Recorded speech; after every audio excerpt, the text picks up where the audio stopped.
ETF index mutual funds నేర్చుకుని stock మార్కెట్లో రాణించాలనుకుంటున్నారా? వెంటనే ఈ నెంబర్కి కాల్ చేయండి. అమ్మ నమస్కారం. నమస్తే సంగీత. అమ్మ, ఒకప్పుడు మనం వినేవాళ్ళము భర్తలు భార్యలను చంపిన సంఘటనలు మనకు రోజు రెగ్యులర్ గా వినిపించేవి. అవును. ఇప్పుడేమైందంటే భార్యలే భర్తల్ని Reverse అయింది. చంపేస్తున్నారు. అవును. అంటే భార్యలు భర్తల్ని అంత క్రూరంగా చంపే అంత క్రూరమైన మనస్తత్వం ఆడదానికి ఎందుకు ఎలా వస్తుంది? వస్తుంది? అవును. ఎక్కడ మొదలవుతుంది అసలు? ఆడదంటే చాలా బలహీనమైంది, సున్నితమైన మనసు అంటారు. ముఖ్యంగా ఆడదాని మనసు అంటే చాలా సున్నితంగా ఉంటుంది సున్నితం, అంటారు. భూదేవికున్నంత ఓపిక. అలాంటి మనిషి ఇంత క్రూయల్ గా ఎలా మారగలుగుతోంది? ఎన్నో కేసులు చూస్తున్నాం అలాంటివి. సిమెంట్ డబ్బాలో వేసేసి బాడీని వేసేసి పైన సిమెంట్ వేసిన ఆవిడైతే వాడిని తీసుకెళ్లి అక్కడెక్కడ మేఘాలయాలో పెళ్ళయి హనీమూన్ అని వెళ్ళి చంపేసిన మనిషి ఒకళ్ళైతే రకరకాలు వింటున్నాం. ఇలాంటి విషయాల్లో ఆడవాళ్ళు చాలా ముందడుగేశారు. అభివృద్ధిలో వేశారో లేదో తెలియదు కానీ ఇలాంటి విషయాల్లో మాత్రం చాలా ముందడుగేశారని చెప్పాలి. ఇన్ జనరల్ చెప్పుకోవాలంటే ఈ క్రూరత్వం అనేది ఒక భార్యాభర్తల విషయంలో ఆడదాని విషయంలోనే కాదు, ప్రతి మనిషిలోనూ బాగా ఎక్కువైపోయింది క్రూరత్వం అనేది. మనం ఎక్కడో చూశాను, ఒక వృద్ధ దంపతులు ఉన్నారు. చాలా నాళ్ళు వాడు డ్రైవర్గా పనిచేశాడు వాళ్ళ దగ్గర. వాడికి కోపం వచ్చి వాళ్ళని ఇంకో మనుషులు తెచ్చుకొని చంపేసేంత క్రూరంగా వాడు ఎందుకు అయిపోయాడు? వాళ్ళు మానిపించేశారు, అది వాళ్ళ ఇష్టం. అలాగే ఏ విషయంలో అయినా సరే క్రూరత్వం వాడు చంపడం, వాడికి సపోర్ట్గా వచ్చేవాళ్ళు కూడా ఎంత క్రూరం, వాడికి సంబంధం లేకపోయినా సరే ఈ ఫ్రెండ్ కోసమని వచ్చేస్తారు వాడిని చంపడానికి. ఫ్యూచర్ పాడవుతుందని అసలు భయం లేదు, దొరుకుతావేమో అనే భయం లేదు, దొరకమనే నమ్మకం అంతే. దొరికితే కాయిన్కి రెండు వైపు కూడా ఆలోచించాలి కదా, పాస్ అవుతాము, పరీక్ష ఫెయిల్ అయితే అని కూడా ఆలోచించాలి కదా. అలాగా ఏం దొరకలే అనుకుంటారు, చేసేస్తారు, దొరుకుతారు, జీవితంలో కట్టడాలు లెక్కెట్టుకుంటారు. అసలు ఎక్కడ మొదలవుతుంది అంటారమ్మా? అంటే చిన్న మానసికమైన మనసే అన్నింటికి, కోపం కానీ శాంతం కానీ క్రూరత్వం కానీ వీటన్నింటికి మనసే ప్రధానమైంది. కోపం వచ్చినా మనసే రియాక్ట్ అవుతుంది, శాంతమైన మనసే, కష్టమైన మనసే, క్రూరత్వమైన మనసే, సాడిస్టిక్ మెంటాలిటీ అంటారు. సో అలాగా ఈ క్రూరత్వం అనేది వాళ్ళ మనసులో ఒక పార్టు.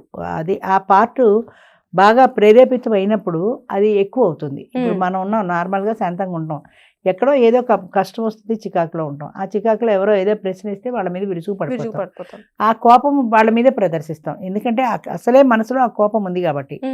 అలాగే ఈ సాడిస్ట్ మెంటాలిటీ వాళ్ళు, ఈ క్రూరత్వం ఉండే వాళ్ళ మనసు కూడా ఆ టైంలో ఆ క్రూరత్వాన్ని ప్రేరేపిస్తుంది.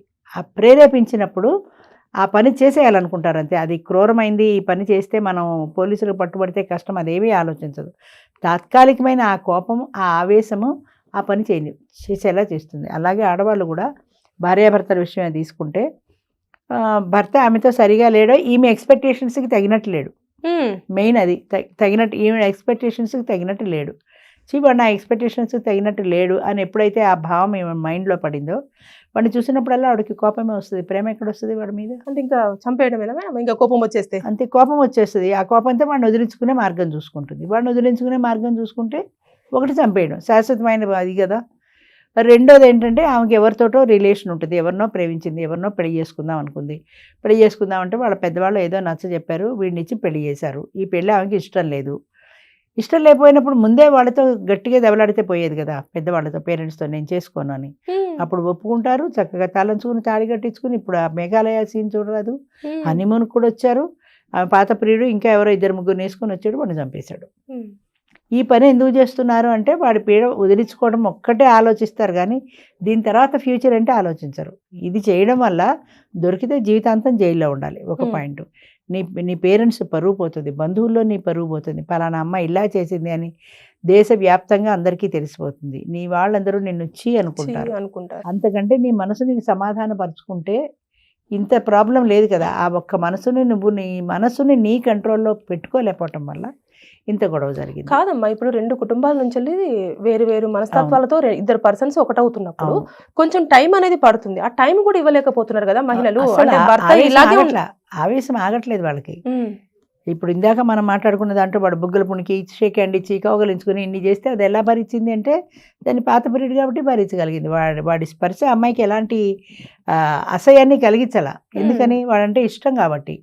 ఈ పెళ్లి చేసుకుని వీడి జీవితం ఎందుకు నాశనం అవ్వడం, వీడి పాపం సూసైడ్ చేసుకున్నాడు. అంచేత అలాంటివి ఎవరు ఆలోచించట్లా, వాళ్ళ సుఖం వాళ్ళ ఆనందం. తాత్కాలికమైన ఆవేశం వస్తే ఆ ఆవేశంలో అవతల వ్యక్తి మీద ఎలా రివెంజ్ తీర్చుకోవాలి, ఎలాంటి దాంతో వాడి పీడ నేను విరగడ చేసుకోవాలి. రివెంజ్ తీసుకోవాలనుకుంటే రకరకాలుగా వేలుంటాయి, విడాకులు ఇచ్చుకొని విడిపోవచ్చు కదా, హాయిగా ఎవరి జీవితం వాళ్ళది ఉంటుంది కదా. చంపడాన్ని మాత్రమే ఎందుకు ఎంచుకొని చాలా తాత్కాలికమైన ఆవేశం, అంటే తాత్కాలికమైన ఆవేశంలో శాశ్వతమైన పరిష్కారం కోరుకుంటారు వాళ్ళు. విడాకులు ఇచ్చుకోవడానికి పిల్లలు పేరెంట్స్ ఒప్పుకోపోవచ్చు, కోర్టుకి ఎక్కుతా ఉంటే కుటుంబ పరువు గంగపాలవుతుంది, నువ్వే భరించు అంటారు. లేదా ఆల్రెడీ చెప్పినా సరే పేరెంట్స్ ఒప్పుకోకపోవచ్చు. అంతే వాడు చచ్చిపోతే ఇంక గొడవ లేదుగా, నాకు కొన్నాళ్ళకి నేను నా ఇష్టమైన వాడు పెళ్లి చేసుకోవచ్చు. పెద్దవాళ్ళు చేశారా సరే, లేదంటే నా ఇష్టమైన వాడితో నేను వెళ్ళిపోవచ్చు. ఆ వెళ్ళిపోయేదేదో ముందే పోతే సరిపోయి కదా, పెళ్లికి ముందు వాడైనా బతుకుండేవాడు కదా, దానికోసం వీడిని చంపేయటం.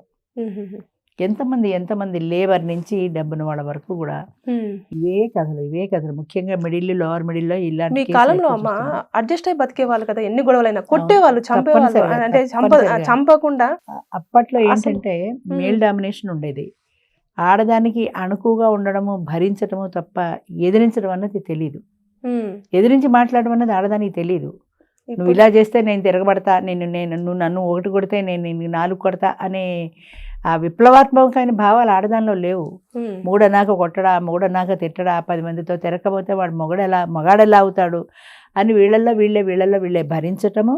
అసలు తిరుగుబాటు మనస్తత్వం ఆడదానికి లేదు, బానిసలా బ్రతకడం తప్ప. అంతేకాకుండా వాళ్ళ పేరెంట్స్ కూడా అంతే చెప్పేవారు, నీ మొగుడు చెప్పినట్టు నువ్వు వినవలసిందే, నీకు చావైనా బతికైనా అక్కడే, నువ్వు వెనక్కి తిరిగి రావడానికి వీల్లేదు. మెయిన్ అది. సపోర్ట్ లేదు, ఎక్కడికి వెళ్తుంది బయటికి వెళ్ళి, పుట్టింటాడు రానివ్వరు, అత్తింట్లో పట్టలేదు, చదువు లేదు. పూర్వం అసలు స్త్రీ విద్య ఎక్కడుంది, చదువుకోవడానికి లేదు. అంతే చదివి 4-5 క్లాసులకి ఉద్యోగాలు ఎవరిస్తారు, ఎలా పోషించుకుంటుంది, పిల్లలు కూడా ఉంటే వాళ్ళని ఎలా పోషిస్తుంది. అంచేత వేరే దారి లేక చచ్చినట్టు అక్కడే ఉండేవాళ్ళు.